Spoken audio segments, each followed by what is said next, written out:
ඕකේ. අද අපි පෙන්වන්න යන්නේ long the birth එකක්. එහෙම නැත්නම් හරකගේ දිව කොහොමද හරියට තඹ ගන්න කියලා මොකද්ද ටෙක්නික් එක කියන එක තමයි අද අපි පෙන්වන්න යන්නේ.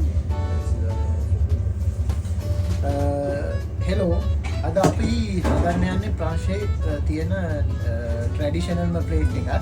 මේ හරකගේ දිව මේක ප්‍රංශ මිනිස්සු ගොඩක් ආසාවෙන් කරන කෑමක්. අද අපි ෆ්‍රෙන්ච් ක්‍රමයට හදලා බලමු. ඉස්සෙල්ලම මේක අපි කැසරෝල් එකට දාලා වතුර පුරව ගන්න ඕනේ. මේකේ වැහෙන්න වතුර පුරව ගන්න ඕනේ මුලින්ම මේ විදිහට. ඊට පස්සේ අපි ඒකට ඇඩ් කරනවා ඔනියන්, කැරට්, leeks ඔක්කොම එලවලු ටික දානවා මේ විදිහට.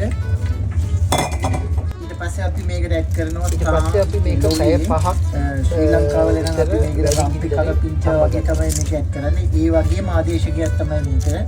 ඊට පස්සේ අපි හොඳට මේකට ලුණු ඇඩ් කරගන්නවා.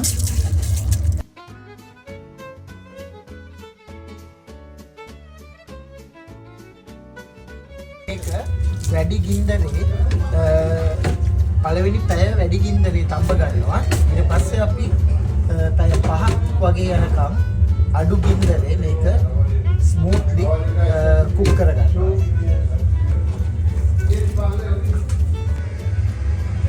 දැන් මේක පැයක් මේ තැඹුණාට පස්සේ අපි මේක ඊළඟ පැය 4 මේ විදියටම අඩු ගින්දරේ තඹ ගන්නවා.